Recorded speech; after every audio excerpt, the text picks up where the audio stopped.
yelled 2 minutes. It's a good 2 minutes there. I know. You're so much more honest. The theme of the address will be the renewal of the American spirit.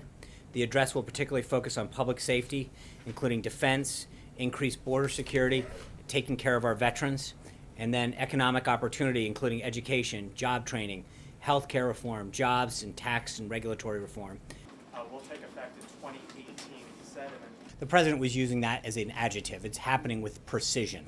And in a manner in which it's being done very, very clearly. I think we've made it clear in the past, and Secretary Kelly reiterated it, what kind of operation this was. But the president was clearly describing the manner in which this was being done. And so just to be clear on his use of that phrase. I think we're looking at that. So my question. Secretary Mnuchin also made it very clear that his goal is to have this wrapped up by August and implemented. And the question is, or what you're referring to is what year it actually takes place? Right, so whether it's retroactive to tax year 2017 or fiscal year 17, and I think as the details get, we'll have more details on that as it moves forward. I think there's two issues: fiscal year 17 and calendar year 17. And for taxpayers, it's obviously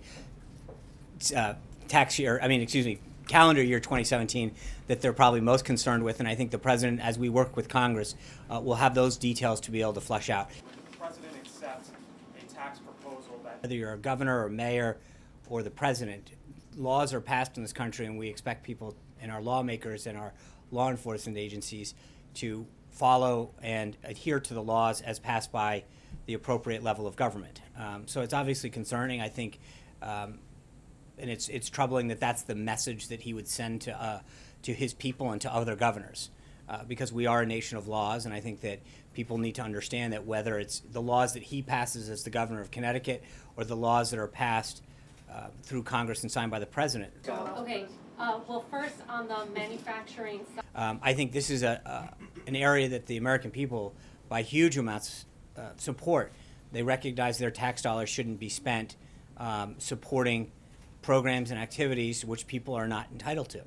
And so I think the president has been very clear on this, that if you are a sanctuary city, declared or undeclared, if you are providing benefits or services, we're going to do everything we can to respect taxpayers and ensure that your states follow the law. Follow up. What did the Justice Okay, you don't get Department to just gonna yell do? out questions. We're going to raise our hand Why like don't you big